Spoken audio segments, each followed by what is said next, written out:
ਤੁਸੀਂ ਸੁਣ ਰਹੇ ਹੋ ਪੰਜਾਬੀ ਰੇਡੀਓ USA ਤੇ ਸਿੱਖ ਇਤਿਹਾਸ ਦੇ ਵਿੱਚ ਅੱਜ ਦਾ ਦਿਨ ਅੱਜ 2 ਮਈ ਹੈ।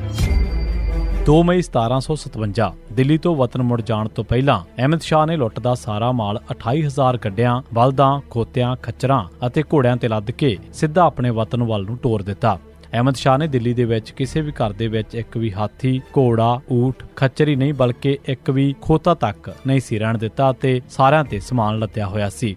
ਅਹਿਮਦ ਸ਼ਾਹ ਦੀ ਸਾਰੀ 80,000 ਫੌਜ ਪੈਦਲ ਜਾ ਰਹੀ ਸੀ ਅਤੇ ਸਵਾਰੀ ਦਾ ਹਰ ਜਾਨਵਰ ਲੁੱਟ ਦੇ ਮਾਲ ਦੇ ਨਾਲ ਲੱਦਿਆ ਹੋਇਆ ਸੀ। ਇਸ ਖਜ਼ਾਨੇ ਦੇ ਨਾਲ ਉਸ ਦਾ ਪੁੱਤਰ ਤੈਮੂਰ ਅਤੇ ਹਜ਼ਾਰਾਂ ਸਿਪਾਹੀ ਵੀ ਸਨ। ਜਦੋਂ ਖਜ਼ਾਨੇ ਵਾਲਾ ਕਾਫਲਾ ਲੰਘ ਕੇ ਸਨੌਰ ਕੋਲ ਪੁੱਜਾ ਤਾਂ ਖਾਲਸਾ ਫੌਜਾਂ ਨੇ ਆਲਾ ਸਿੰਘ ਪਟਿਆਲਾ ਨੇ ਉਸ ਤੇ ਹਮਲਾ ਕਰ ਦਿੱਤਾ ਅਤੇ ਅਹਿਮਦ ਸ਼ਾਹ ਦੀ ਲੁੱਟ ਦੇ ਮਾਲ ਦਾ ਇੱਕ ਹਿੱਸਾ ਖੋਹ ਲਿਆ। ਇਸ ਤੋਂ ਮਗਰੋਂ ਸਿੱਖਾਂ ਨੇ ਇਸ ਕਾਫਲੇ ਤੇ ਮਰੇਲਕੋਟਲੇ ਕੋਲ ਇੱਕ ਵਾਰ ਫਿਰ ਹਮਲਾ ਕੀਤਾ। ਉਂਝ ਸਿੱਖ ਚਨਾਬ ਦਰਿਆ ਤੱਕ ਅਫਗਾਨਾਂ ਦੇ ਕਾਫਲੇ ਤੇ ਹਮਲਾ ਕਰਕੇ ਇਸ ਦਾ ਮਾਲ ਲੁੱਟ ਕੇ ਲੁੱਟ ਦੇ ਮਾਲ ਦਾ ਭਾਰ ਘਟਾਉਂਦੇ ਰਹੇ। ਇਸ ਐਕਸ਼ਨ ਤੇ ਤੈਮੂਰ ਬਹੁਤ ਗੁੱਸੇ ਦੇ ਵਿੱਚ ਆਇਆ ਅਤੇ ਉਸਨੇ ਸਿੱਖਾਂ ਤੋਂ ਬਦਲਾ ਲੈਣ ਦਾ ਫੈਸਲਾ ਕੀਤਾ। ਜਦ ਤੈਮੂਰ ਅਤੇ ਅਹਿਮਦ ਸ਼ਾਹ ਦਾ ਜਰਨੈਲ ਜਹਾਂ ਖਾਂ ਜਲੰਧਰ ਪੁੱਜੇ ਤਾਂ ਜਲੰਧਰ ਦੇ ਫੌਜਦਾਰ ਨਾਸਰ ਅਲੀ ਨੇ ਉਸ ਨੂੰ ਨੇੜੇ ਦੇ ਸਿੱਖਾਂ ਵੱਲੋਂ ਲੁੱਟਮਾਰ ਦਾ ਬਦਲਾ ਲੈਣ ਵਾਸਤੇ ਕਰਤਾਰਪੁਰ ਤੇ ਹਮਲਾ ਕਰਨ ਵਾਸਤੇ ਸਲਾਹ ਦਿੱਤੀ। ਉਸ ਵੇਲੇ ਕਰਤਾਰਪੁਰ ਦੇ ਵਿੱਚ ਵਡਭਾਗ ਸਿੰਘ ਧੀਰਮਲ ਦੀ ਚੌਥੀ ਪੀੜ੍ਹੀ ਰਹਿ ਰਿਹਾ ਸੀ ਅਤੇ ਭਾਈ ਗੁਰਦਾਸ ਦੀ ਕਲਮ ਦੇ ਨਾਲ ਲਿਖਿਆ ਗੁਰੂ ਗ੍ਰੰਥ ਸਾਹਿਬ ਦਾ ਸਰੂਪ ਵੀ ਉਸ ਦੇ ਕੋਲ ਹੀ ਸੀ। ਤੈਮੂਰ ਨੇ ਇਸ ਨਗਰ ਤੇ ਹਮਲਾ ਕਰਕੇ ਲੋਕਾਂ ਦਾ ਕਤਲੇਆਮ ਅਤੇ ਲੁੱਟਮਾਰ ਕਰਨ ਤੋਂ ਮਗਰੋਂ ਇਸ ਸ਼ਹਿਰ ਨੂੰ ਅੱਗ ਲਾ ਦਿੱਤੀ।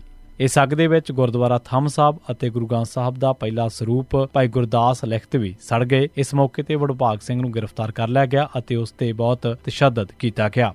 ਇੱਕ ਰਾਤ ਨੂੰ ਉਸ ਦੇ ਕੁਝ ਚੇਲੇ ਉਸ ਨੂੰ ਹਿਰਾਸਤ ਦੇ ਵਿੱਚੋਂ ਕੱਢ ਕੇ ਮੌਜੂਦਾ ਹਿਮਾਚਲ ਦੇ ਪਿੰਡ ਮੌੜੀ ਦੇ ਵਿੱਚ ਲੈ ਗਏ। ਉਹ ਇੰਨਾ ਡਰ ਗਿਆ ਕਿ ਮੁੜ ਕੇ ਮੌੜੀ ਪਿੰਡ ਦੇ ਵਿੱਚੋਂ ਕਿਤੇ ਨਹੀਂ ਗਿਆ ਅਤੇ ਦਹਿਸ਼ਤ ਦੇ ਨਾਲ ਦਹਿਲਿਆ ਹੋਇਆ ਛੇਤੀ ਹੀ ਉਹ ਪ੍ਰਾਣ ਤਿਆਗ ਗਿਆ।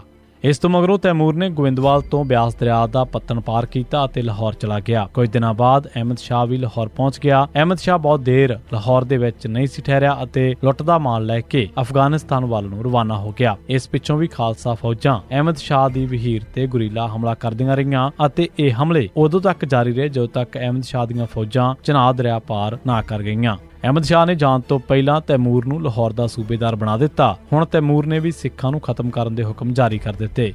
ਤੈਮੂਰ ਦੇ ਹੁਕਮਾਂ ਅਤੇ ਜਹਾਨ ਖਾਨ ਦੀ ਅਗਵਾਈ ਹੇਠ ਦੁਰਾਨੇ ਦੀਆਂ ਫੌਜਾਂ ਨੇ ਸਿੱਖਾਂ ਦੀ ਫੜੋ ਫੜਾਈ ਸ਼ੁਰੂ ਕਰ ਦਿੱਤੀ ਅਤੇ ਬਹੁਤ ਸਾਰੇ ਸਿੱਖ ਸ਼ਹੀਦ ਕਰ ਦਿੱਤੇ।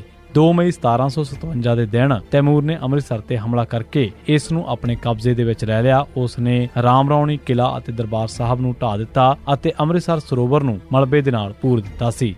ਭਾਈ ਮਨੀ ਸਿੰਘ 2 ਮਈ 1698 ਦਿਨ ਅੰਮ੍ਰਿਤਸਰ ਪੁੱਜੇ ਅਤੇ 3 ਮਈ ਨੂੰ ਦਰਬਾਰ ਸਾਹਿਬ ਦੇ ਵਿੱਚ ਨੀਲਾ ਨਿਸ਼ਾਨ ਸਾਹਿਬ ਚਲਾ ਕੇ ਗੁਰੂ ਗ੍ਰੰਥ ਸਾਹਿਬ ਜੀ ਦਾ ਪ੍ਰਕਾਸ਼ ਕੀਤਾ। ਇਸ ਤੋਂ ਬਾਅਦ ਭਾਈ ਮਨੀ ਸਿੰਘ ਅੰਮ੍ਰਿਤਸਰ ਦੇ ਵਿੱਚ ਹੀ ਰਹਿਣ ਲੱਗ ਪਏ। 2 ਮਈ 1993 ਦਿਨ ਪੁਲਿਸ ਨੇ ਰਿਸ਼ਪਾਲ ਸਿੰਘ ਫੌਜੀ ਅਤੇ 5 ਹੋਰ ਸਿੱਖਾਂ ਨੂੰ ਨਕਲੀ ਮੁਕਾਬਲਿਆਂ ਦੇ ਵਿੱਚ ਸ਼ਹੀਦ ਕਰ ਦਿੱਤਾ।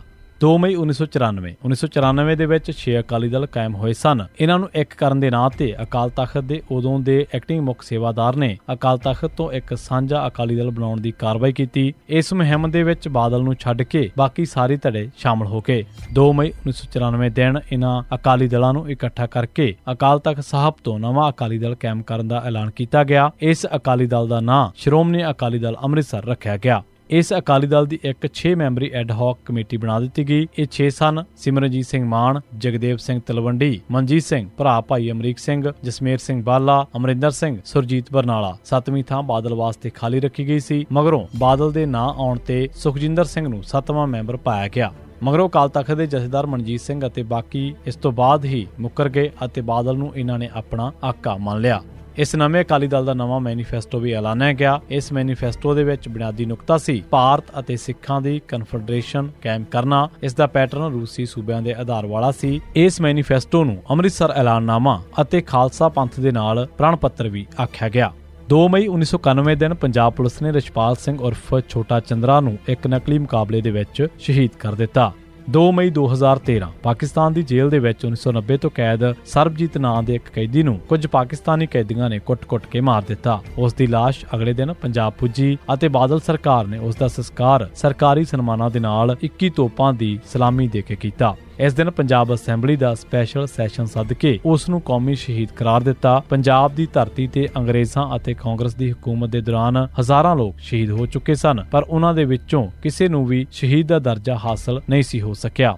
ਸਿਮਰਨਜੀਤ ਸਿੰਘ ਮਾਨ ਦੇ ਅਕਾਲੀ ਦਲ ਅੰਮ੍ਰਿਤਸਰ ਤੋਂ ਇਲਾਵਾ ਕਿਸੇ ਬਾਦਲ ਅਕਾਲੀ ਆਗੂ ਜਾਂ ਕਿਸੇ ਭਾਰਤੀ ਜਨਤਾ ਪਾਰਟੀ ਦੇ ਆਗੂ ਨੇ ਇਸ ਸ਼ਰਮਨਾਕ ਹਰਕਤ ਦਾ ਵਿਰੋਧ ਤੱਕ ਨਾ ਕੀਤਾ। ਇਸ ਦੇ ਨਾਲ ਹੀ ਉਸ ਦੀ ਭੈਣ, ਪਤਨੀ ਅਤੇ 2 ਧੀਆਂ ਨੂੰ 25-25 ਲੱਖ ਕੁੱਲ 1 ਕਰੋੜ ਰੁਪਏ ਵੀ ਦਿੱਤੇ ਅਤੇ ਇਸ ਤੋਂ ਇਲਾਵਾ ਉਸ ਦੀ ਧੀ ਨੂੰ ਉੱਚ ਦਰਜੇ ਦੀ ਸਰਕਾਰੀ ਨੌਕਰੀ ਵੀ ਦਿੱਤੀ ਗਈ ਅਤੇ ਸਰਬਜੀਤ ਦੀ ਭੈਣ ਅਤੇ ਦੂਜੀ ਧੀ ਨੂੰ ਗੈਸ ਦੀ ਏਜੰਸੀ ਵੀ ਦਿੱਤੀ ਗਈ। ਇੱਥੇ ਚੇਤੇ ਰਹੇ ਕਿ 1947 ਤੋਂ 1999 ਤੱਕ ਚੀਨ ਤੇ ਪਾਕਿਸਤਾਨ ਦੇ ਨਾਲ ਹੋਈਆਂ ਲੜਾਈਆਂ ਦੇ ਵਿੱਚ 16,451 ਜਵਾਨ ਮਾਰੇ ਗਏ ਸਨ, ਪਰ ਪੰਜਾਬ ਜਾਂ ਸੈਂਟਰ ਸਰਕਾਰ ਨੇ ਨਾ ਤਾਂ ਉਹਨਾਂ ਨੂੰ ਸ਼ਹੀਦ ਗਰਦਾਨਿਆ ਸੀ ਅਤੇ ਨਾ ਹੀ ਕੋਈ ਅਵਾਰਡ ਦਿੱਤਾ ਸੀ। ਪੰਜਾਬ ਸਰਕਾਰ ਨੇ ਇਹਨਾਂ ਸਾਰਿਆਂ ਦੇ ਪਰਿਵਾਰਾਂ ਨੂੰ ਸਿਰਫ 1-1 ਲੱਖ ਰੁਪਏ ਦਿੱਤਾ ਸੀ। ਬਾਦਲ ਸਰਕਾਰ ਵੱਲੋਂ ਸਰਬਜੀਤ ਦੇ ਟੱਬਰ ਨੂੰ ਜਿਹੜਾ 1 ਕਰੋੜ ਰੁਪਏ ਜਾਂ ਫਿਰ ਸਰਕਾਰੀ ਨੌਕਰੀਆਂ ਜਾਂ ਗੈਸ ਏਜੰਸੀ ਜੋ ਵੀ ਕੁਝ ਦਿੱਤਾ ਗਿਆ, ਉਹ ਸਾਰਾ ਕੁਝ ਸਮੇਤ ਸੈਣੀ ਦੇ ਕਹਿਣ ਤੇ ਹੀ ਕੀਤਾ ਗਿਆ ਸੀ। ਇਹ ਸੀ ਸਿੱਖ ਇਤਿਹਾਸ ਦੇ ਵਿੱਚ 2 ਮਈ ਦਾ ਦਿਨ। ਤੁਸੀਂ ਸੁਣਦੇ ਰਹੋ ਪੰਜਾਬੀ ਰੇਡੀਓ USA।